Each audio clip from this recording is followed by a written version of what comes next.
Hi, it's your girl here, AW, and welcome back to another episode of Let's Talk. 'Cause I'm living my life like I know I should. So before I get into today's episode, please make sure that you hit the thumbs up. Please make sure you subscribe and hit that notification bell to be notified of when I upload next. TalksWithAdaB hosts an array of conversations on the platform. It's a radio show, it's a talk show, so do make sure that you check out the description box below at the end of this video. Without further ado, let's get into it. So if you can't already tell by the title of this video, I am going to be speaking about women's liberation. And I'm just going to kick things off with some general facts that I think we're all aware of at this point about what women's liberation really is. It's women's right to vote. It's women's right to get an education. It's women's rights to earn a living for themselves. It's women's rights to choose when they get married, who they get married to, and whether or not they want to have children. Overall, it's essentially women's freedom to have an identity outside of men. I know that's right. I know that's right. Now, the modern woman can bask in this luxury without too much thought, but almost 100 years ago, women were not afforded these privileges. We had feminists. I don't know if you've heard of the suffragettes and the suffragists. They were two groups of women that essentially had the same cause, which, there were some that were quite extreme in their views and in the ways that they wanted that to be achieved. And then, of course, you had people that were just happy to peacefully protest and, do like social campaigns and things like that. From last.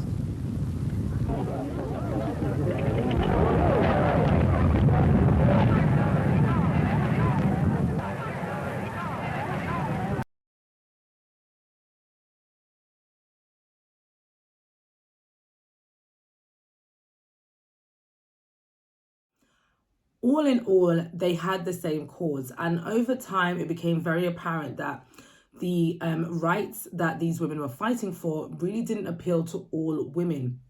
And this was because of conditioning. Patriarchy meant that women didn't necessarily all agree that they needed to have this level of freedom. There were some women that were actually quite comfortable in their position as domesticated household members. They didn't feel the need to go out and work and to earn a living and to have a voice in society. But feminists said, sorry, I hear you, but I don't. This is going to be beneficial to all of us in the long run. You're just going to have to trust us with this. Of course, as time went on, intersectional feminism kind of came to light as well, because the fundamental feminism, or the original feminist movement, didn't cater to all the needs of women from non-white backgrounds. So intersectional feminism groups were born out of that need to cater to the more specific issues that concern race, gender, religion, and other identity factors. Fast forward to 2022, women are, like I said, basking in this luxury of what these women so long before us was so vehement in fighting for. And we are grateful, because it means, like I said, that we have the choice to lead a life that we want. When we read about women back then who were going against the grain and fighting against, the status quo, you have to commend these women for their bravery, because they're women even in today's culture who are still afraid to stand up to patriarchy in, whether it's in their household, whether it's in the workplace, whether it's in school. They're still afraid to challenge the status quo, because let's be honest, as much as, we do have these rights and freedoms, not everyone is hip to the idea. The conditioning is very much still entrenched in the way that we live our lives. The system still thrives off of patriarchy. So it's going to take a lot for somebody to want to kind of go against that, because in some cases you may lose your job. We know that there are laws in place that prohibit this, but it doesn't stop people from doing it. I've heard of stories where, women have been frustrated out of their jobs, whether it's by a manager or by male co-workers being sexually harassed and things of that nature. So there is still a system in place that allows patriarchy to very much still dictate the quality of life to some extent that women can lead. So we'll get into all of that a bit later down the video, but I just kind of wanted to highlight that this has been a journey and it's still ongoing. It's not over just yet. Although we have come very far and we do have rights, we do know that those rights are capped. So yeah, there's still a long way to go. It's just like it's sad that no matter how much women make progress, there's always going to be a larger group of people, men, and it's not all of them, but it's a lot of them, that still want to keep women in that box, that want to keep women in their place. Ciao. Let's just keep it moving. So I'm going to start off by saying, like I said, I'm so happy that women have this liberation. I'm so happy that we're in this space, in this time. Like I always say, I always make this joke, like I know God made sure that I was alive during this time period, because there is just no way I would have been able to get along with anyone, not even probably my own family, had they had those views and values back then. So I love the fact that we're in this space. I do love the fact that we have rights. Albeit that they're not always respected. Those rights are not always treated as rights. It's almost sometimes viewed as like we've been given a privilege, rather than, you know, something that's owed to us as just human beings. But I do love the fact that we're in this space. I do like the fact that we have this opportunity to really just create our own narrative, and create a life for ourselves. I also really like the fact that in us having that choice, women are choosing to get educated. Statistically been proven, you know, over the last decade, that women continue to be the highest level of entrance into like higher education, but also coming out with the highest grades. And I think that's just really testament to the fact that, you know, we understand the importance of education. We understand its value. I'm glad that women are entering the education system more and are furthering the education by going on to get masters and PhDs. And although women are still widely underpaid across almost all sectors, it's amazing to see how many women are working, and not even just working one job, working multiple jobs. And some women have even ditched the labor force entirely and are opening businesses and are bossing it. Like, women are doing incredible things in the business world and in the labor force. Like, they're some of the highest contributors. Again, even though they're widely underpaid, they are still like going out and getting that experience. We are owning it, and we are proving ourselves each and every day, even though really and truly we shouldn't have to, you know, but because patriarchy is the standard, is the rule, of course we do have to prove ourselves. And especially when we're coming from, you know, non-white groups, we have an extra barrier, an extra layer that sometimes, you know, makes that distinction for us, but we don't let that hold us back. We go out there and we do the job, and we do it well. And that just makes me so happy, because it means that we are understanding the importance of this privilege. I hate to use the word privilege, but that's the way that they treat it, that we understand the value of this privilege, and we are making sure that we are capitalizing off of it to the fullest. I also really love the fact that we have flipped the stigma. We're not allowing the men's ideas of us, you know, filter or affect the way that we live our lives. A lot of women are just like, so what if a man doesn't like it? There will be a man that does like it, and when he comes along, I will enjoy that period of my life. But right now, sis, right now, I'm gonna make this money, okay? I'm gonna do what I need to do to get this bag. And women are just doing it. And I just think Nicki Minaj said something that I really, really liked in this video with Kevin Samuels. Can I say something real quick? Black women, can we stop talking about if these niggas want us or not? Excuse me, Kevin. This is not. I'm talking to black women real quick. Can we stop posting all day on TikTok? Because I newly went to TikTok and I just kept seeing this. Black women, can we stop talking about if these successful black men want us or not? Like, can we just focus on us and we be successful, and then we go out there and we decide who the fuck we want?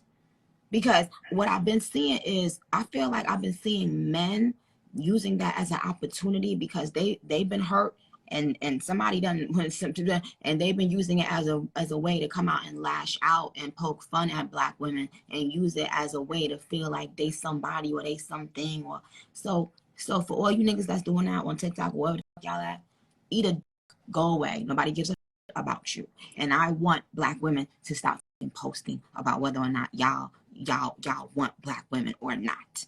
Okay? Well, I want black women just to focus on themselves, be successful, and then you go out there and you decide the trajectory of your life. So yeah, I absolutely love what she said there. And I think she was right to address it to Black women specifically because as most of us may already know, there is a hierarchy to this privilege. There is a hierarchy to this right that women have now been given. Even in this liberation movement, intersectionality plays a big part. Another pro, I would say, or something that I really love about the women's liberation movement is the freedom that it gives women to choose who their partners are. So this means that men just being breadwinners is no longer good enough. Like, men have to do more than just earn money. Our grandparents and those before, people seem to idolize their grandparents' relationships a lot, at least online. And I'm always kind of confused as to why, because a lot of our grandparents didn't have the best marriages, if we're being honest. Maybe now they're enjoying it in their old age. I think what people are romanticizing is just the longevity of the relationship. But what women then had to endure to be able to say that they've been married 50 years, to me, is not worth it. To me personally, like, I can't speak for all women, I can only speak for me. So for me, I love the fact that us having rights and us being in this space means that we don't have to settle for those kind of men. We can actually pick and choose our partners. We can date and get to find out, whether this person is compatible with us, whether, this person aligns with our lifestyle. And I love that for us. Like, why shouldn't we be able to choose? So I feel like women too should have this advantage, and we now do. So we now don't have to agree to be with the first man that pays us attention. We can actually choose our partner. We can actually choose who we want to be with, and we have the opportunity now to date multiple people. We can enter a relationship, we can break up, and we can move on. And I love that for us. And I see a lot of women now choosing to either get into relationships a lot later in life, choosing even to get married a lot later in life, choosing to have babies a lot later in life. And sometimes it's a choice, sometimes it's not, in terms of having children. And even sometimes with dating, because especially now as an independent woman, when you have all these, goals and you have all these aspirations and things that you're trying to achieve, it is sometimes really hard to date. Now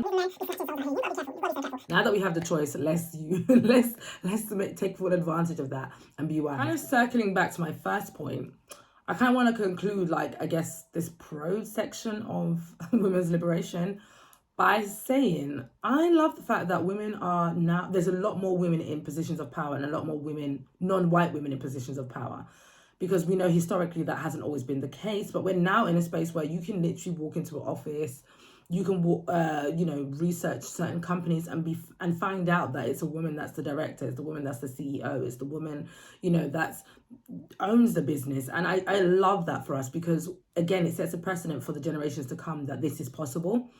And it just means that, in some cases anyways, that more women are going to be employed because more women are in places where they can make decisions. So of course there is a negative side to this liberation movement, and of course there will be negatives, because by default, we are humans, so we are flawed by nature. So of course there are going to be things about this that don't hit the nail on the head, that don't necessarily take us where we want to go, that kind of stifle us. But some things are just, beyond even women's control. Again, I've mentioned patriarchy through and through this video because it's still something that's really prevalent. And in that, another kind of structure that's really prevalent and very much serves as a hindrance to non-white groups is racism. Racism still exists, and it's still very prevalent in today's world. We've seen it over and over again, especially now with social media. We don't get to escape the ramifications of racism all over the world, not even just where you're living. You get to see it all over the world happening in real time. So yeah, unfortunately, if you're a non-white person, specifically if you're a Black person, specifically if you are a darker skinned Black person, you don't get to really benefit from all the privileges and all the, I guess, benefits of being in this women's liberation movement, or the rights that women have been given. You don't get to enjoy it to its full extent, because it's still capped at the fact that because you are a woman already others you, but then you're a woman and then you have other elements, other intersectional elements to your identity. This just marginalizes you further and further and further. Although as a child of God, personally, I try not to internalize that, and I always try to see myself first as a child of God. And I do believe that in me seeing myself like that and acknowledging that and trusting God, that has helped me get through situations where it's very evident that in the natural, these people wouldn't want to work with me or wouldn't hire me or wouldn't even want me around. But I know that I'm going with God's grace and favor. But I still don't think it's fair that that's even something that we have to think about or consider or pray about. But unfortunately, it's the world we live in, child. So what can we do? Also, in flipping the script, it is also, again, kind of capped for non-white groups. You know, white groups who do the same things that maybe non-white groups do that maybe aren't as considered, you know, morally correct or positive or whatever. Non-white groups always get more flack for it. Specifically, Black people always get more flack for it. They're always criminalized, you know, stigmatized at a much larger rate. It's always, you know, emphasized on a larger scale compared to when white groups do it. When white groups do it, it's fine. You know, we forgive you, we move on. It is what it is.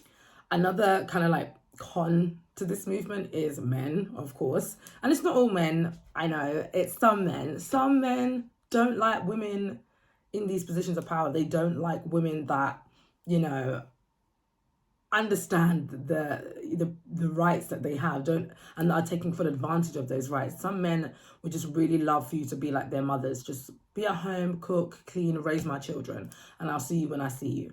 And I'm sorry, for the women that want to do that, by all means, you do that, sis. But for the rest of us who are not interested in doing that, by no means should we have to do that. And we don't. You know, there's no law that enforces us to do this.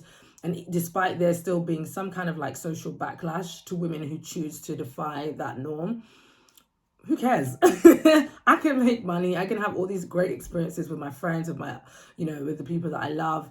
And with a man that understands my value as a person. And yeah, men are the biggest group of people. Not all men, not all, okay? But a lot of men are the biggest group of people that have an issue with women who enjoy their independence. And they will find every single way possible to condemn you for it. Literally, she says, I got a good job. I make very, very good money. And she says, the only thing I need now is a man. It's like, yo, like, it's like, who wants you? Who wants you? You're right. Like, once you have achieved these things, you have unfortunately disqualified yourself. Oh my God, corny, lame, boo, tomato, I'm throwing tomatoes. So yeah, I always find that really interesting, how men are so vocal about that, and they will do things to literally make it very uncomfortable sometimes for women in relationships, in the workplace, or even just like when you're out and about in society. You know, they don't like it when they see that a woman is too confident in herself. Like, why is she so confident? Is she so sure of herself? But it's like, why does that threaten you? That means that there's something about you that you're not happy with. There's some inadequacies in you that you need to address. So go and address that. And then maybe once you've addressed that, you will appeal to the kind of woman that you want. But right now, while you are flaunting your insecurities and bothering, you know, being in women's business, which you have no business being in, and you're proving her point further as to why being with a man or even wanting to be in a relationship at this stage in her life is not something that she needs. So yeah, I don't know. I just feel like men are too vocal about what women are doing, and I'm just like, I don't get it. Like, men have got so many issues of their own that they need to really sit down and be discussing, and I just don't think women, it should be on the top of that list. But don't be trying to do this thing of like humbling women. Oh, that really irritates me when I keep seeing men trying to humble women. Another hindrance in the movement, or I would say in the progression of women's liberation, is other women. Oftentimes, women are made to feel like they're in competition with each other to get married first, have kids first, you know, to kind of build that white picket fence as soon as you can. And that sometimes means that some women become a bit jealous of other women if they see that they're beating them in that race. And now it now extends to, you know, even in like the professional field. You know, some women now get a bit jealous if they see like one woman, you know, they've come in, they've put in all these years and it's taken them so much effort to reach a certain place. And now this woman comes in and tomorrow, you know, she's already the the manager or something. And what these types of women tend to forget is that, first of all, it's not a competition, but it does happen a lot amongst women, and there is that sense of like internalized competition, which again has been fed down from patriarchy, making women believe that only one woman can succeed at a time, only one woman can be chosen at a time, only one woman can get the spotlight at a time. While for men, gosh, we see all types of men all day, every day. We don't have a choice. It's just in our faces. Women are multifaceted. We have so many different personalities. We have so many different traits and characteristics and like skills and things that we're good at. And so I think that lack of representation is also due to women who feel intimidated by a younger generation coming in and now just, again, taking up these roles and doing the jobs that they've been doing for years with ease. But again, what people tend to forget is that by you being there, you've opened a door for other women to be there. You've opened that door for other women to come through and do amazing things. So don't close it. Don't close the door, because why would you want another woman to go through what you went through to get married or to have children or to be in this position in your career? Why would you want another woman to go through that journey? You're making it difficult for the next woman, is also making it difficult for yourself, because this woman could be what you need to make your company, your idea, or whatever it is that you're doing elevate to the next level. But you're stopping her. Why? You know what I mean? Yeah, so to me, it's a bit weird that people think like that, but people do. It's a tricky one, because again, that is also due to conditioning, as well as like people's personal traits, traumas, and things like that. Like there's a lot of things that kind of contribute to why, you know, there are women that would go out of their way to stop other women. But like, even in everything that I'm saying, we might not even necessarily agree on everything. You know, you might have certain things that I've said that you agree with and other things that you don't. But I don't think that should be a reason that we kind of like stifle each other's opportunities to grow and move this movement forward, because at the end of the day, it serves us all to be, you know, in community more than it does for us to kind of take on this individualistic approach that's being like heavily propagandized now. So yeah, that's just my thought on that. I think to kind of conclude this kind of, I guess, cons segment to the movement, for me, I would say the sexual libertarians, to me, are kind of a part of a more toxic side to this movement. Now, like I said, this is my opinion, so you don't have to agree with me. And some people will call me a pick-me for saying this, and that's fine. Like, say what you want. But if you've actually listened to this video and you've got this far and you still call me a pick-me, then I'm gonna leave the Lord to deal with you, okay? But again, everyone's entitled to their opinion. But for me, the sexual libertarians are a more toxic side to this, and that only because of the way it's being portrayed via the media. Now, I might be just equally being socialized like everybody else is, and it might not actually be that bad, but from what I've seen and heard of this sexual libertarian part of the women's liberation movement, I don't like it. I don't like it. It's very much bent on revenge, you know, trying to be like men. I'm not here for the sexual libertarians, only because they just, for me, tend to take things a little bit too far. You know, you've got OnlyFans, and I'm not saying this to shame anyone, so let's be very clear about that. I'm not shaming anyone for making these decisions about what they do with their life. This is your life. You got to do what you got to do. I'm not telling you what to do. I'm only saying, in terms of the liberation movement, I don't think it necessarily helps our case. And that's why, for me, I'm like, I'm not here for it. And when I see celebrities promoting it and using it and just saying, yeah, this is normal, it's not normal. You know, I don't believe that selling your body for sex is something that you should have to do to make a living.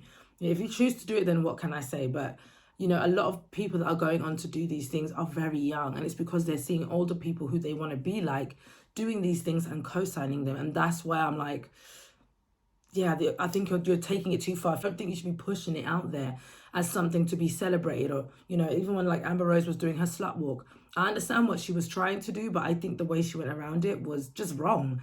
And again, it sent the wrong message. And again, you can't put that kind of energy out there and be surprised when certain things are happening to you personally. I understand that, you know, part of this women's liberation movement is the fact that we now own our bodies again. Like, we have autonomy over how we use our bodies, what we do with our bodies, who we sleep with, all of these things. And that is very, very, very important. I'm not even undermining that at all. I'm just saying, now that we have the choice, I completely understand women, you know, wanting to kind of own that narrative now and again, trying to flip it. But I think promoting it as if it's something that's positive and beneficial is where I'm like, oh no, you've lost me, because there's nothing really positive about this. You exchanging your body for money, you've got this side chick culture. The side chick culture is disgusting to me. Again, that kind of goes into women sort of like competing with each other again. I hate to say it, but like the Danny Lay situation, I really truly believe that she felt like she was going to be the one to come up with the baby, and he ended up doing her worse than he did his first baby mum. So that was very embarrassing to watch and witness. But I genuinely believe there was that undertone, because she did make the song Yellowbone, and she was throwing a lot of shade around that time. So I do feel like she did think that, to some extent, the fact that she was, you know, of lighter complexion, and, you know, she's technically what most men in media desire and date and things like that, she thought that she had the one up on the woman before, and she ended up being done worse. Also, this whole thing of like trapping him for a bag, like all these women getting with these like basketball players and, you know, really rich men to just like get pregnant by them and so they can get a bag.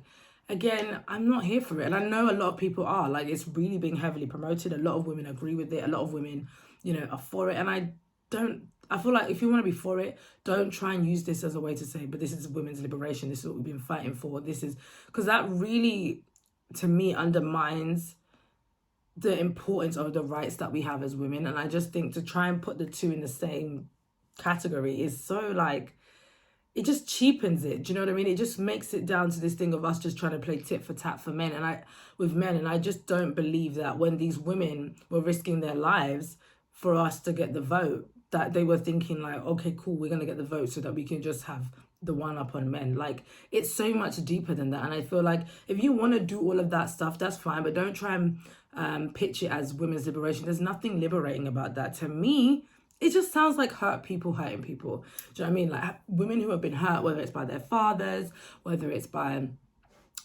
you know, the men who fathered their children, the men they were married to, or a man they wanted that didn't want them, whichever man it is that hurt them. I just feel like now they're using this as an opportunity, as a way to kind of get back at that one man, or to show that man, look, I don't care, like I can get the bag on my own, I don't need you. But I'm like, again, you're saying you don't need him, but then everything you're doing is in response to a man. And that's where I'm just like, that's not really liberation. You know, that to me sounds like you're still trapped in this mindset of that without a man by my side or in my life or in me, pun intended. You know, there's nothing else to me. And I would just hate for that to be the story of any woman, because I just know that women are just so multifaceted, so talented, like so powerful and capable of doing so many things. So why would you want that to be your story? We can do better. And that's just my humble opinion. I know there are going to be more people that probably disagree with this because of the way the culture is now, which is absolutely fine. But I am entitled to my opinion, as are you. And again, I'm not shaming anybody. I just want better for us. I want more for us. And I just think that limiting yourself to just doing that and that being your whole steez and that being your whole like, yeah, and this is what makes me a powerful woman. I'm like, I'm sure there's more to you than that. And I would love to be able to see that. But it's a journey. We're all on a journey. And like, I'm not saying don't have your phases and you know, especially if you're young, like you're going to go through things, you're going to experience some things, and you know, your mind is going to continue to like evolve and be molded by these experiences. But just know that you are privileged to be a woman now. And I think that's the most important thing about all of this. You are privileged to be a woman in this day and age, because there are so many things that we are capable of doing. Some of our mothers, grandmothers, and before did not have the luxury of doing it. They didn't have the choice. We do. So let's just choose wisely. But yeah, I'm going to conclude this video. So obviously, like I said, this whole video was about women's liberation. And essentially, I'm just trying to ask, what is the end goal? As you can see from the pros, there are plenty. But there are also equally as many cons. And I've heard the term toxic femininity being thrown around a lot. And I'm wondering whether you guys agree that that is a thing. Like, you know, is there some aspects of this women's movement that is very, very toxic? What do you guys think about that? Like, do you think that's just an agenda being pushed specifically by men? Or do you think it's an actual real thing? Can you identify with any of the things I've said? Or has anything else come to your mind while I've been talking that you think, yeah, you know what, actually, there are parts of this that's very toxic and that doesn't actually progress and put us in a place of, you know, setting up the next generation for a better quality of life, like what those before us did for us. Yeah, let me know what your thoughts are on that. But I think the bigger question for me is what's in the title. What is the common goal? Like, is it to get back at men, or is it to actually be better than our mothers? So I'm throwing that question out to all of you guys. Let me know what you think. What is our common end goal with this movement? Because I do think it's important to talk about it. I don't think we should pretend like this women's liberation movement is perfect and it's doing everything that it should be doing. It's definitely not. But that is it for this video, guys. Thank you so much for watching. Thank you if you've made it this far. Like, seriously, thank you. I really, really do appreciate it. Please don't forget that before you sign out of this video to hit the thumbs up, press that subscribe button and hit that notification bell to be notified of when I upload next. You can also be sure to follow all the socials right here. And of course, make sure that you check out the description box below for all content talks with AdaB. Until next time, guys. Bye.